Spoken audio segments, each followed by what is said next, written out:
I'm reading from my autobiography. It's called My Life, My Music, and I'm Norman Jay. I had the pleasure of being in the music business for all my life really, working in a band and working as a solo artist as well.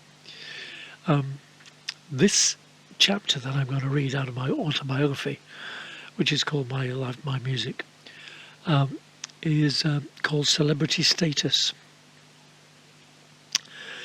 And let's get on with it. The weekend came around.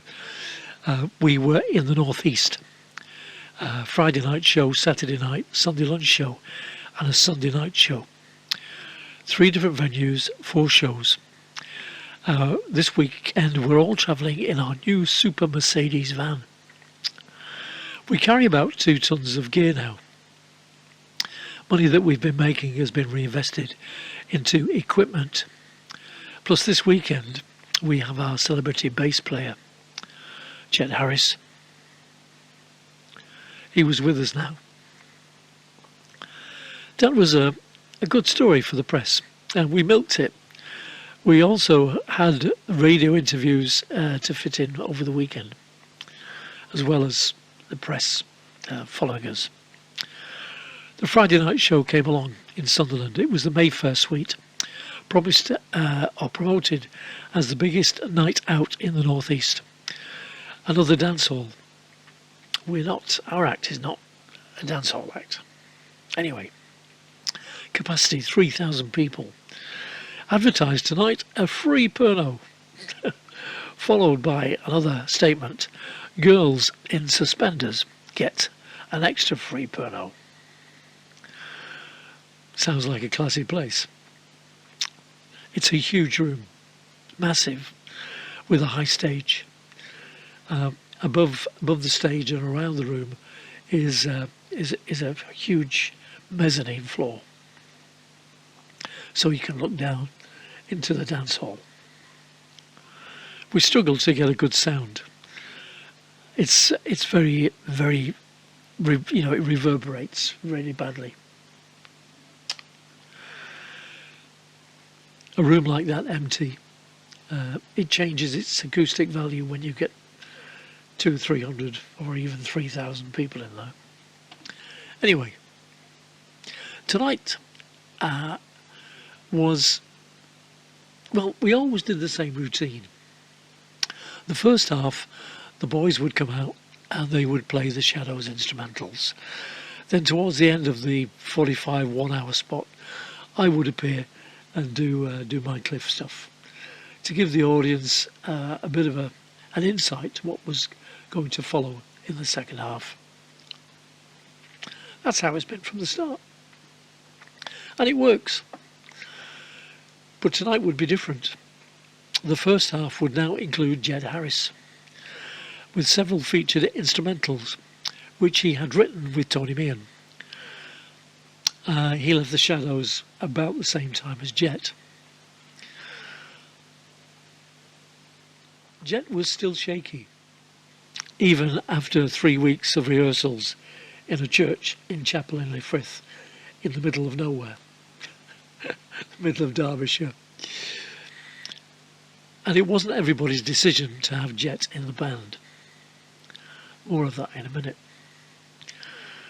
Chet was the bass guitarist in the early years with the Shadows, and widely acknowledged, as you may know, as one of the best guitarists in the 60s. And according to the press release of the day, he was leaving the Shadows for a solo career. But in actual fact, the truth was he'd been sacked because of his behaviour. Keith and Brian in the band, it was their idea to recruit Chet. We located him, we tracked him down. He was in Gloucester, 2.5 hours away from where we were based. We were all excited this day at the thought of meeting an icon of music, and he was going to join our band. We had all watched him as kids on the television and in films with Cliff, Hank Marvin, Bruce Willis and Tony Meehan. Obviously the Shadows. We had a shock when we arrived at his address. It was a caravan park. He was living there with his partner. She was a nurse, and she was lovely actually. She obviously loved him very much, and it's well known that he'd been an alcoholic for quite a few years. He looked very thin. He was unshaven and he was shaking. We didn't recognise him at first. During our first visit, he pulled out a guitar from below the bed in the back room of the caravan. Brian was quite excited that he was going to see an original bass, Fender bass, but it turned out to be a really cheap Japanese copy. We knew there was going to be problems. Keith and Brian, despite the problems that we faced, wanted him in the band.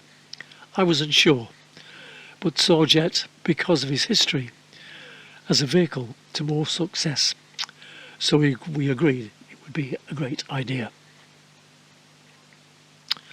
The night came when Jet was due to arrive by train at Stockport Station, circa Manchester. Graham, who was our lead guitarist, had not seen Jet at this point. He couldn't go to Gloucester with us because of work. And he was the youngest member, and he won't mind me saying that he was less experienced than the rest of the band. He had, like us, of course, grown up with the music of the Shadows, and they were his idols. The train pulled in, and we were all ready to give him a great welcome. Dick Clark was with us. He was our manager. Also the local press. So there was a lot of photographers around waiting. The train came in, the train went out, the platform was empty.